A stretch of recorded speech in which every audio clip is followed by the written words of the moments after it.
ഈ കാണുന്നത് ഞാൻ വീഡിയോയിൽ കാണിച്ച ബ്ലൂ ആൻഡ് കോഡ്സിൻ്റെ ബേബീസാണ് കേട്ടോ. തായ്ലൻഡിലെ സഫാരി വേൾഡിൽ ചെന്നപ്പം ഇവരെ എത്ര ഫ്രീ ആക്കി വിട്ടത് കണ്ടപ്പോൾ ഞാൻ വിചാരിച്ചു ഇതെന്താ പറന്നു പോകാത്തതെന്ന്.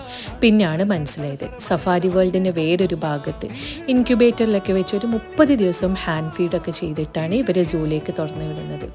ഈ ഹാൻഡ് ഫീഡ് ചെയ്യുന്ന ആളുകളൊക്കെ ആയിട്ട് ഇത് വളരെയധികം അറ്റാച്ച്മെൻ്റ് ഉള്ളതുകൊണ്ട് തന്നെ ഇവ പറന്നു പോകാനൊക്കെ ചാൻസ് വളരെ കുറവാണ്. അപ്പം ഞങ്ങൾ തായ്ലൻഡിലെ സഫാരി വേൾഡിൽ പോയപ്പം അവിടെ എഗ് വേൾഡ് എന്നുള്ളൊരു സെക്ഷൻ കണ്ടു. പക്ഷേ അധികം ആൾക്കാരൊന്നും അങ്ങോട്ടേക്ക് കാണുന്നില്ല. അവിടെ ഇതുപോലെ കുറേ ബേർഡ്സിൻ്റെ ഒക്കെ ഡിഫറെൻറ്റ് സ്റ്റേജസ് ഓഫ് ലൈഫ്, പിന്നെ ഡൈനോസേഴ്സിൻ്റെ സ്കെൽറ്റൻസ്, അതുപോലെ തന്നെ വേൾഡിൻ്റെ പല ഭാഗത്തു നിന്നുള്ള എഗ്സ് എല്ലാം ഉണ്ട്. ഇതൊക്കെ ഒരു വെറൈറ്റി എക്സ്പീരിയൻസ് തന്നെ. അപ്പോൾ ഇനി നിങ്ങൾ ഈ സൂയിലേക്കൊക്കെ പോകാൻ ചാൻസ് ഉണ്ടെങ്കിൽ നിങ്ങൾ എന്തായാലും ഇവിടേക്കൊന്ന് വിസിറ്റ് ചെയ്യുക. ഇത് നിങ്ങൾക്കൊരു നല്ലൊരു എക്സ്പീരിയൻസ് ആയിരിക്കും.